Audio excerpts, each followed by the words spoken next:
Hello hello hello hello dear bankers, कैसे हैं आप सब लोग। आई होप सब मस्त हैं, ज़बरदस्त हैं। हमने शुरू करा है CAIIB में पेपर नंबर 4 BRBL, जहां हम unit 25A and 25B already कर चुके हैं। मतलब कॉन्ट्रैक्ट एक्ट के general from section 1 to section 75 जो कवरेज हमारे सिलेबस में वो हमने कर लिया है फर्स्ट सेशन में। एंड सेकेंड सेशन में हमने पढ़ा कॉन्ट्रैक्ट ऑफ इंडेमनिटी। आज हम आगे बढ़ेंगे 25C की ओर, जहां हम पढ़ेंगे कॉन्ट्रैक्ट ऑफ गारंटी।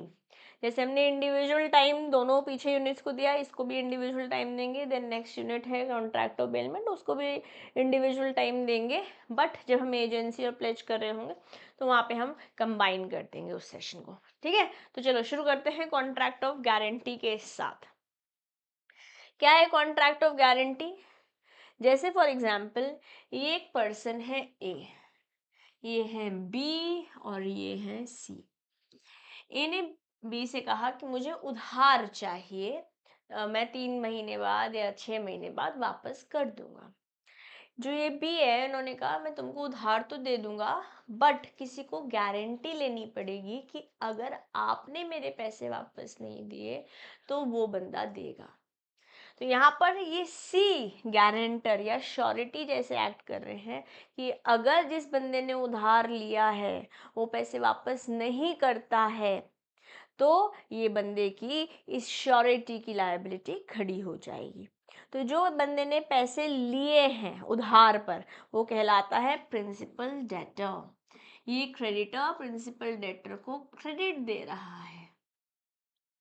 किसके कहने पर दे रहा है? इस श्योरिटी के कहने पर दे रहा है।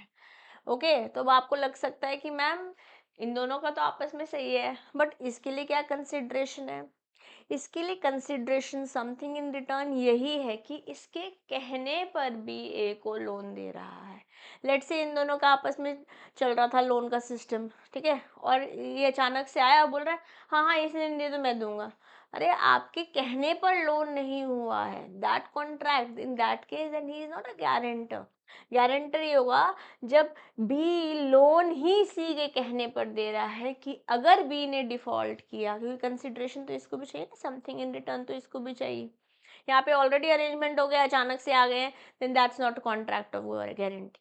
Contract of guarantee is when principal debt, there is a contract between a principal debtor and a creditor that in case, तो बेसिकली प्राइमरी कॉन्ट्रैक्ट तो इन्हीं के बीच में है। प्राइमरी कॉन्ट्रैक्ट इन दोनों के बीच में, इन दोनों के बीच में एक प्राइमरी कॉन्ट्रैक्ट है। प्राइमरीली कौन है लायबल? प्राइमरीली तो प्रिंसिपल डेटर ही है लायबल।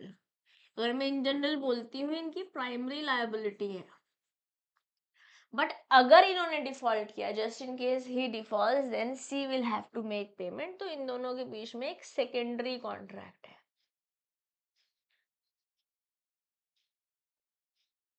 क्रेडिटर और श्योरिटी के बीच में एक सेकेंडरी कॉन्ट्रैक्ट है, एंड देयरफॉर इंडिविजुअली इसकी लायबिलिटी भी सेकेंडरी है।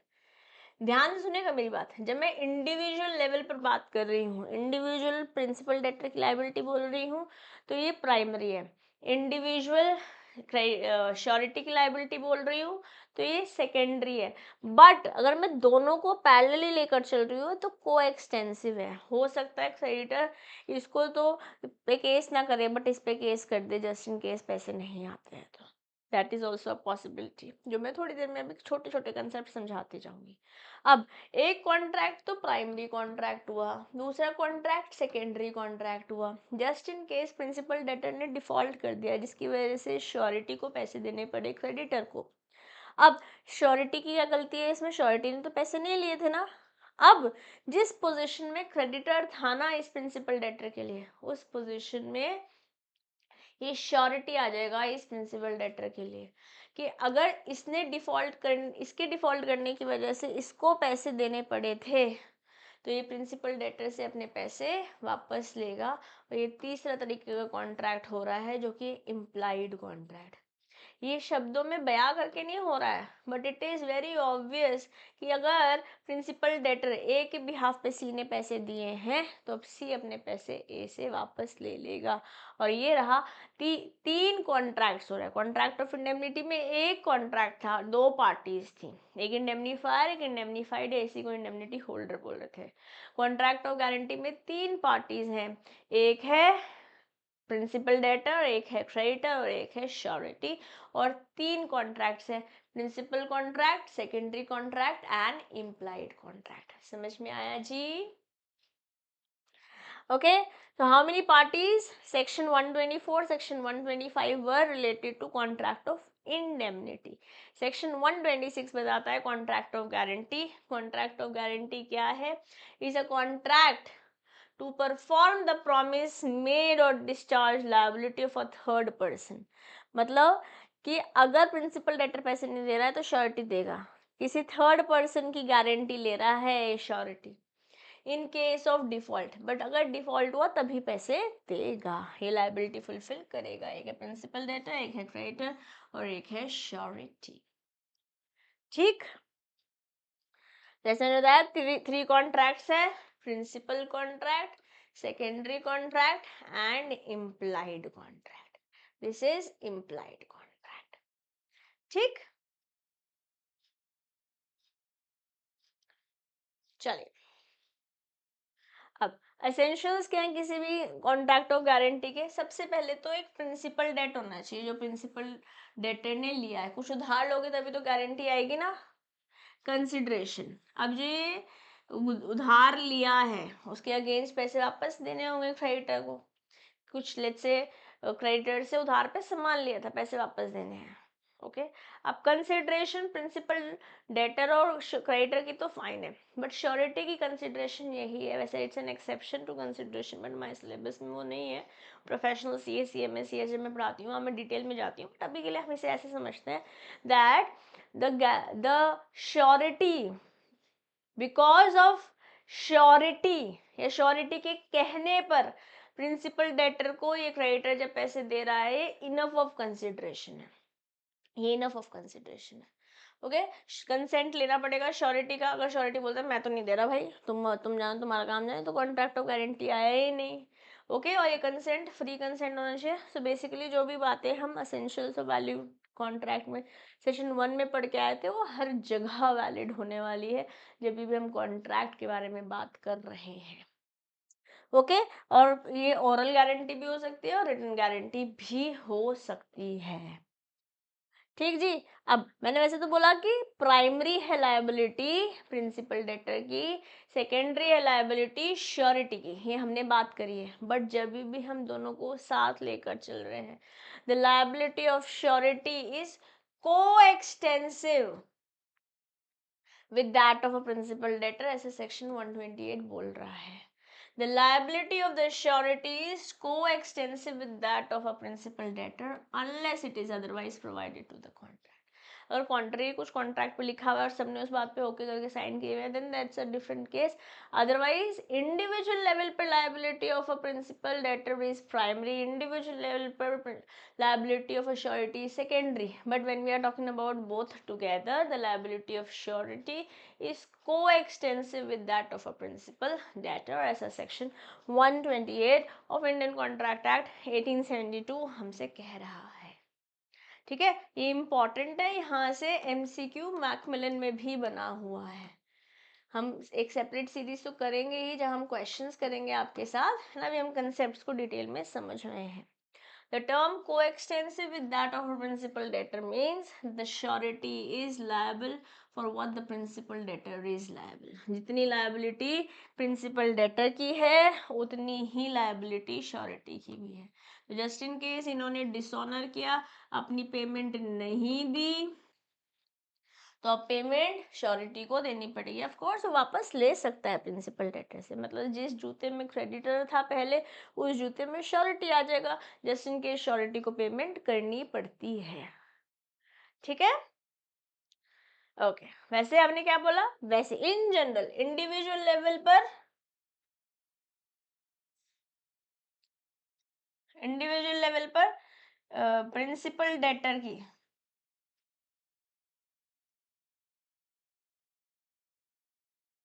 लायबिलिटी यहाँ पे पिक्चर गलत लगी है, प्रिंसिपल डेटर की लायबिलिटी प्राइमरी है और श्योरिटी की लायबिलिटी सेकेंडरी है।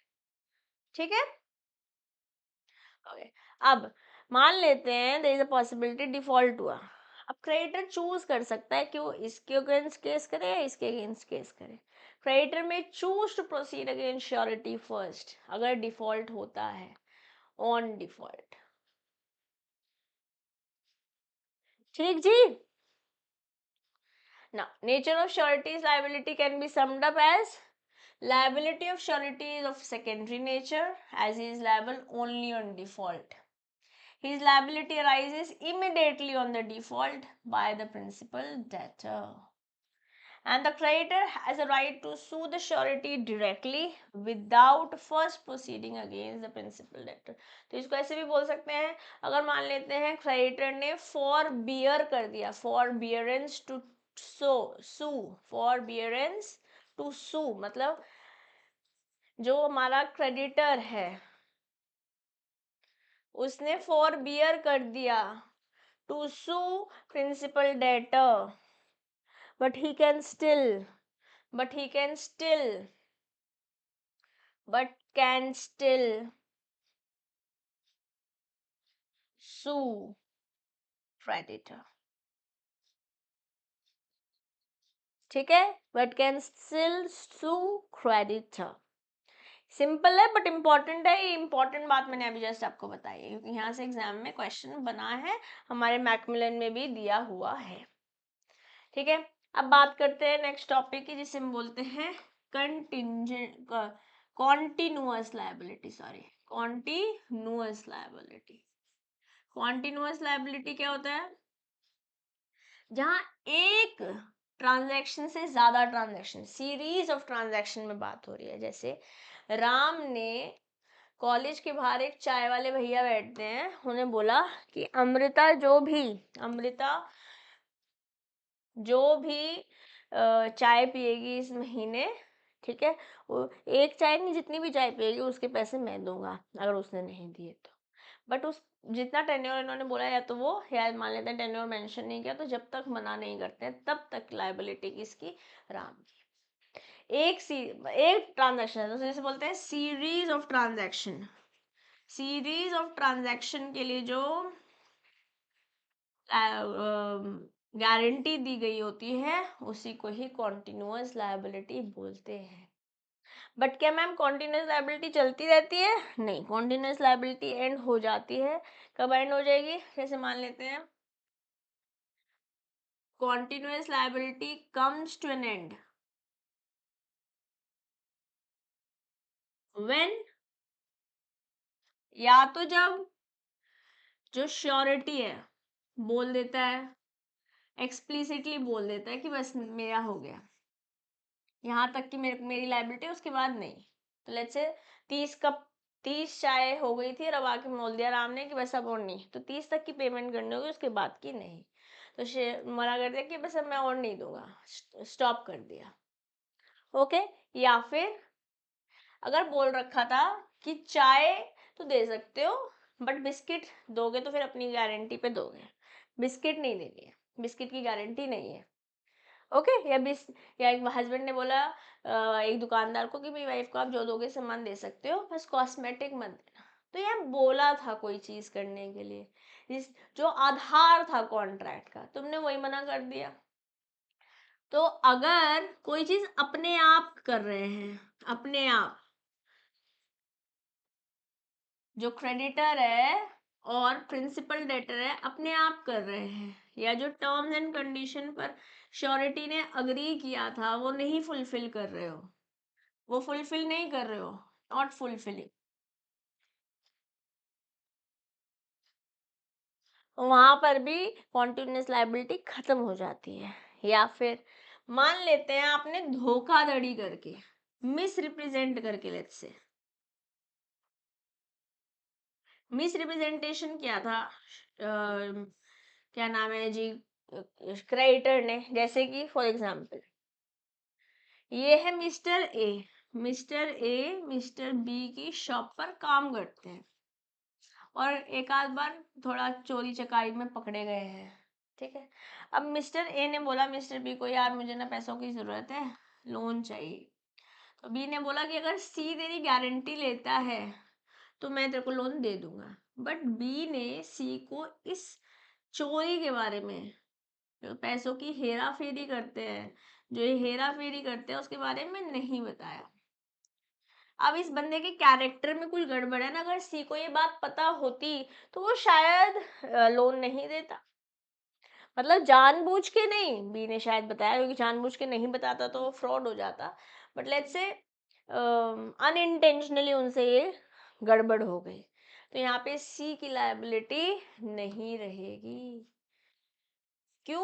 आपने बताया ही ना कि ऐसे कर रखा है, ये चोरी चकारी करता है, इसकी नियत में खोट है, तो मैं इस बंदे की लायबिलिटी लेता ही नहीं, इस बंदे की गारंटी देता ही नहीं। तो जहां पर भी मिस रिप्रेजेंटेशन भी है, वहां पे भी कॉन्टिन्यूस लायबिलिटी बंद हो जाती है। अब मान लेते हैं डेथ हो जाती है, कौन गारंटर की डेथ हो जाती है, फिर क्या होगा उस बारे में थोड़ी देर में बात करते हैं। पहले कॉन्टिन्यूइंग गारंटी को फिनिश करते हैं। A guarantee which extends to series of transaction is called a continuing guarantee. This type of guarantee is not limited to one transaction, but एक से ज़्यादा transaction, ऐसे सेक्शन 129 बताया हुआ है। ये सेक्शन लर्न हो जाए तो अच्छी बात है, नहीं तो कोई दिक्कत नहीं, इतनी टेंशन सेक्शंस की नहीं लेनी है। ओके, अब बात करते हैं डेथ ऑफ श्योरिटी। वैसे तो जब श्योरिटी की डेथ हो जाती है वहाँ पे गारंटी भी फिनिश हो जाती है। ठीक है, हाउएवर ये सारे केसेस के लिए ट्रू नहीं है। डिपेंड करेगा क्या टर्म से कॉन्ट्रैक्ट की और क्या इंटेंशन थी फ्यूचर में ट्रांजैक्शन, फ्यूचर में ट्रांजैक्शन के रिगार्ड में। मान लेते हैं डेथ हो जाती है श्योरिटी की, अगर कुछ और नहीं लिखा है, as a revocation of continuing guarantee so far as future transaction is concern. अब किसी की डेथ हो गई, मतलब मान लेते हैं 30 कप चाय हो चुकी थे, बट अब डेथ हो गई। डेथ हो गई तो इसके आगे की तो गारंटी नहीं दे सकते, बट लेट्स से पीछे के पैसे देने हैं। तो वहां पर क्या होगा, जो भी लीगल रिप्रेजेंटेटिव होगा इस श्योरिटी के, इस श्योरिटी का जो लीगल रिप्रेजेंटेटिव होगा, उस लीगल रिप्रेजेंटेटिव के पास जो इस डिजीज की, जिसकी डेथ हो गई है, उसकी जो प्रॉपर्टी है, उस प्रॉपर्टी में से पेमेंट देने को कहा जा सकता है। ऐसे केसेस हुए हैं, but cases again are not a part of our syllabus. Okay, generally all guarantees obtained by a bank are continuing guarantee. In case of death of a surety, the guarantee would stand revoked for future transactions. This is the precise reason when the information of guarantor's death is received, bank prefer to break the running accounts of a borrower. यही कारण है कि अगर किसी death की बारे में पता चल जाता है श्योरिटी के, तो बैंक फ्यूचर की ट्रांजैक्शन में सब रोक देता है उस बोरोवर के साथ, क्योंकि अब कोई गारंटर है ही नहीं। ठीक है, फॉरबियरेंस टू सू मैंने ऑलरेडी बता दिया है। जैसे B owe C a debt guaranteed by A, तो A is the surety, B is the principal debtor, and C is the creditor. The debt becomes payable. However, C does not sue B for a year after the debt becomes payable. Despite this forbearance, A is not discharged from his surety. है ना, A still liable है। ठीक, and with this with this contract of guarantee is done. ठीक है, I hope guys you were able to understand the concept. In case of any questions, let me know in the comment box, or also you can talk to me on CMA Disha Dua Telegram group. For now, I'll see you guys with next topic, that is contract of bailment. Bye bye for now guys, take care, stay blessed.